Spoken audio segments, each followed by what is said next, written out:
Assalamualaikum warahmatullahi wabarakatuh. Selamat pagi, salam hangat kami dari Tutor Universitas Terbuka.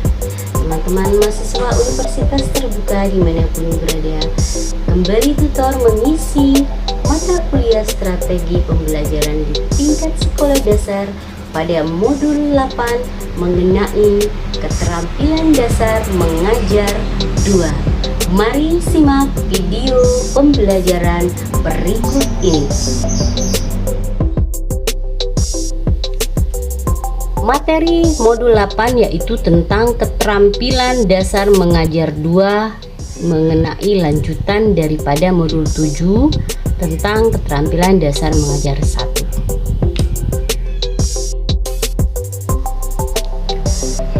Pada modul 8 ini membahas tentang keterampilan dasar mengajar 2, dibagi menjadi 4 kegiatan belajar. Kegiatan belajar 1 tentang keterampilan membuka dan menutup pelajaran. Kegiatan belajar 2 keterampilan membimbing diskusi kecil. Kegiatan belajar 3 keterampilan mengelola kelas. Dan kegiatan belajar 4 tentang keterampilan mengajar pada kelompok kecil dan perorangan. Pada keterampilan dasar mengajar 2 ini tentang keterampilan membimbing diskusi kecil, memusatkan beberapa poin. Yang pertama tentang memusatkan pada perhatian. Dilanjutkan dengan memperjelas masalah dan uraian pendapat, lalu menganalisis pandangan, meningkatkan urutan, menyebarkan kesempatan berpartisipasi, dan menutup daripada diskusinya. Berlanjut kepada prinsip penggunaan, ada beberapa poin juga, ada 6. Yang poin pertama mengenai kesiapan siswa. Ini diuraikan pada poin 1 itu mengungkapkan pikiran dan perasaan secara lisan. Poin yang berikutnya prinsip tentang penggunaan pada topik ataupun masalah, memerlukan informasi atau pendapat dari banyak orang untuk membahas atau memecahkan daripada masalah ataupun topik tersebut. Lalu prinsip yang ketiga yaitu guru harus mampu memodelkan fungsi pimpinan diskusi kelompok sehingga dapat memberikan contoh kepada siswa. Berlanjut kepada poin berikutnya, berlangsung dalam iklim terbuka dan saling menghargai. Poin yang kelima, prinsip penggunaan melalui diskusi yang harus direncanakan. Dan keenam, memberikan manfaat secara maksimal. Pada keterampilan mengelola kelas ini ada 5 poin. Pendekatan otoriternya, pengelolaan kelas sebagai proses kontrol, kemudian pendekatan permisif, antitesis atau otoriter, kemudian pendekatan modifikasi itu tingkah laku, penciptaan iklim sosio-emosional yang positif, kemudian perilaku siswa sebagai kelompok kecil, kelompok kelas mempunyai pengaruh pada terjadinya keterampilan pembelajaran dalam mengelola kelas. Ada komponen keterampilan. Yang pertama adalah keterampilan yang bersifat preventif. Ini diuraikan yang seperti apa. Keterampilan yang bersifat preventif itu dibagi menjadi beberapa poin, seperti menunjukkan sikap tanggap, kemudian memberi perhatian, memusatkan perhatian pada kelompok, memberikan petunjuk yang jelas, menegur, kemudian memberi pada penguatan. Lalu ada juga yang keterampilan yang bersifat reprensif. Kalau tadi preventif, ini yang bersifat reprensif, yang seperti memodifikasi tingkah laku, kemudian pengelolaan pada kelompok. Ada hal-hal yang harus diperhatikan dalam keterampilan tersebut, ya. Ada 6 poin, mulai dari kehangatan dan keantusiasan guru.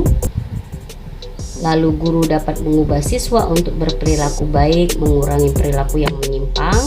Kemudian penggunaan variasi dalam mengajar dapat mengurangi terjadinya gangguan, keluasan dalam kegiatan pembelajarannya, penekanan pada hal-hal yang positif dan menghindari pemusatan perhatian hal-hal yang negatif.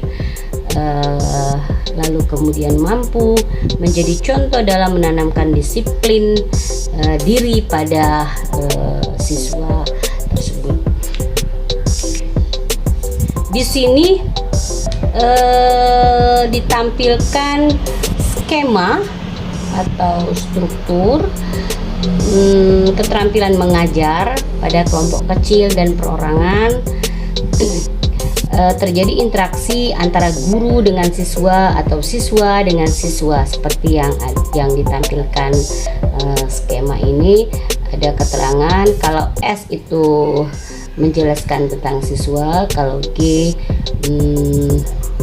menjelaskan tentang guru. Seperti anak panah, misalkan guru kepada siswa atau siswa kepada siswa, ini siswa juga kepada siswa, atau guru kepada siswa, seperti yang ada di skema ataupun struktur yang ditampilkan seperti yang ada di gambar pada tampilan pada interaksi antara guru dengan siswa atau siswa dengan siswa. Berlanjut pada peran guru, tentunya sangat penting kepada kegiatan pembelajaran. Ada 6 poin, seperti organisator kegiatan pembelajaran, kemudian sumber informasi bagi siswa, pendorong bagi siswa untuk belajar, penyedia materi dan kesempatan belajar siswa, kemudian orang-orang yang mendiagnosis kesulitan siswa dan memberi bantuan yang sesuai dengan kebutuhannya, lalu peserta kegiatan yang mempunyai hak dan kewajiban yang sama dengan peserta yang lainnya. Ini adalah peran guru dalam proses kegiatan pembelajaran.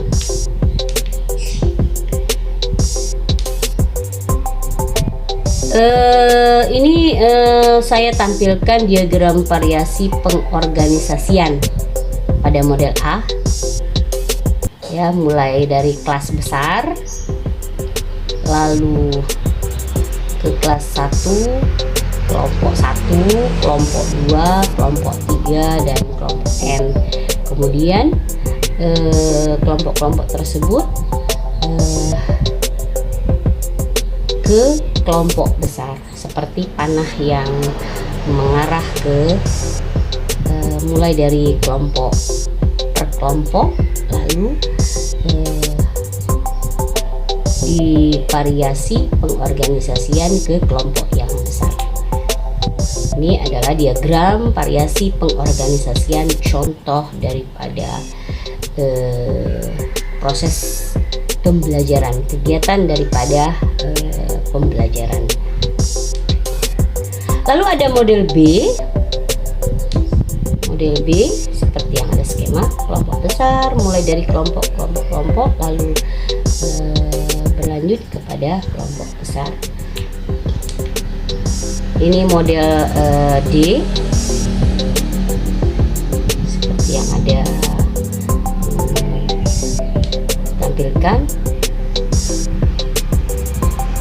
dari kelompok besar berlanjut ke siswa-siswa, kelompok per kelompok.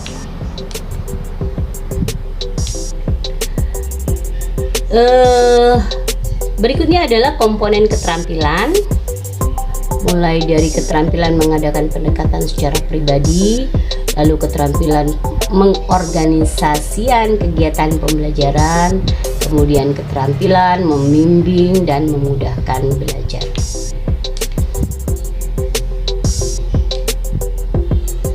Ini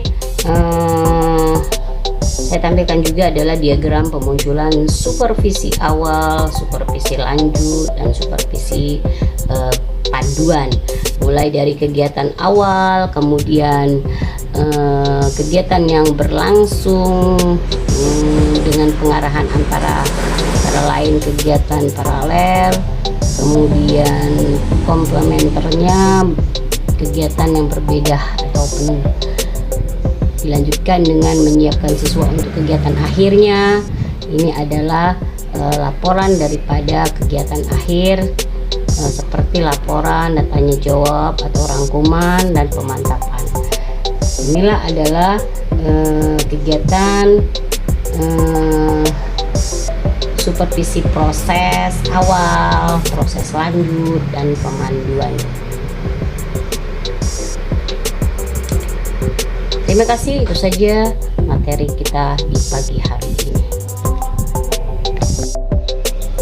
Demikianlah video pembelajaran kali ini. Tunggu kami video-video selanjutnya.